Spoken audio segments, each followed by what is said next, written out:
Salut à tous et bienvenue sur Architecte de la Lumière. Dans la vidéo précédente, on a vu comment photographier le ciel nocturne avec un simple trépied. Mais arrive le moment où vous voulez aller plus loin. Poser plus longtemps. Capturer une galaxie à 2,5 millions d'années-lumière sans qu'elle ne file dans votre cadre. Pour ça, il vous faut le complice.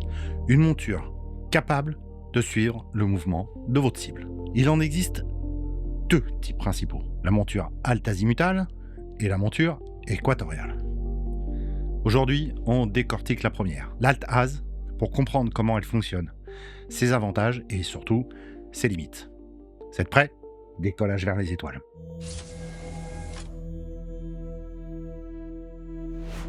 Mais avant de lever les yeux, petite pause. Abonnez-vous, likez, ça me donne la force de continuer.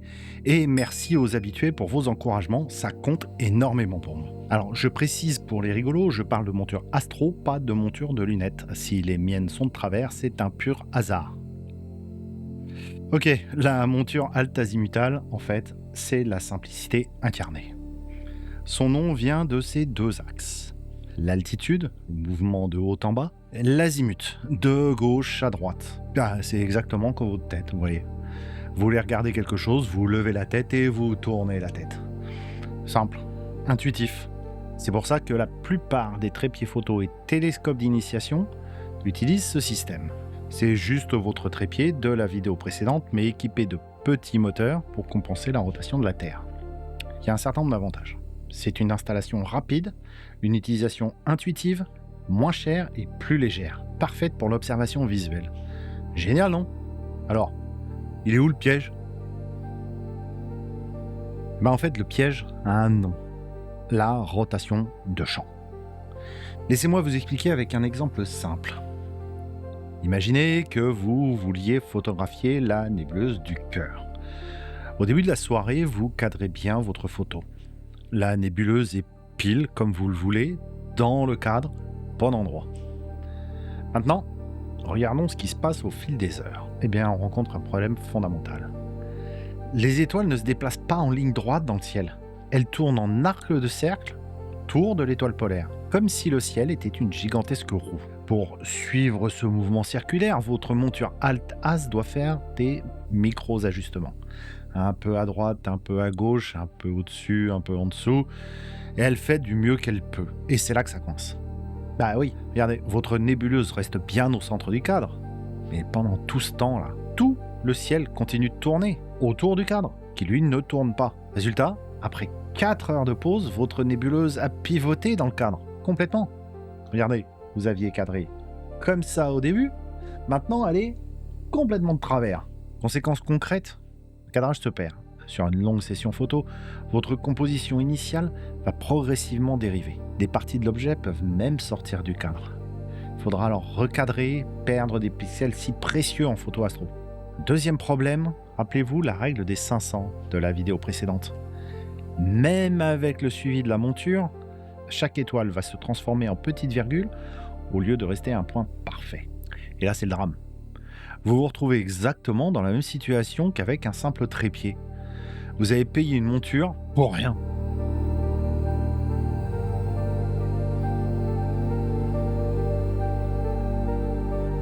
Je ne dis pas que ces montures sont inutiles. Elles excellent dans 2 domaines. L'observation visuelle, pas de rotation de champ, une installation rapide, un maniement intuitif. C'est parfait en fait pour se lancer.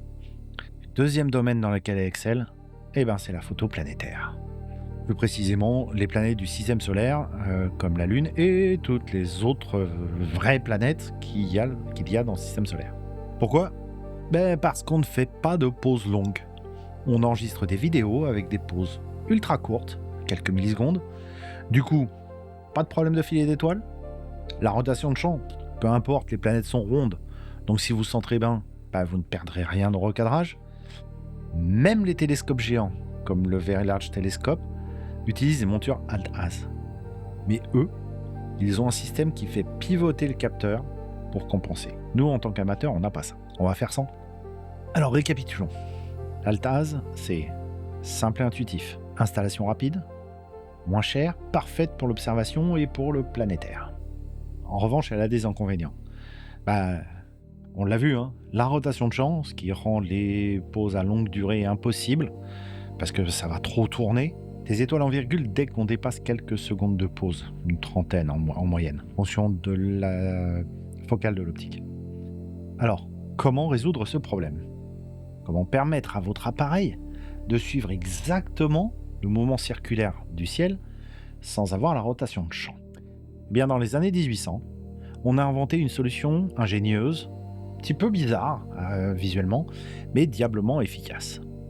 La monture équatoriale. Et elle fera l'objet de la prochaine vidéo qui arrive très bientôt. Alors pour ne pas la rater, abonnez-vous, activez la cloche et surtout n'oubliez pas, soyez architecte de votre lumière, du premier plan jusqu'aux confins du cosmos. À très vite.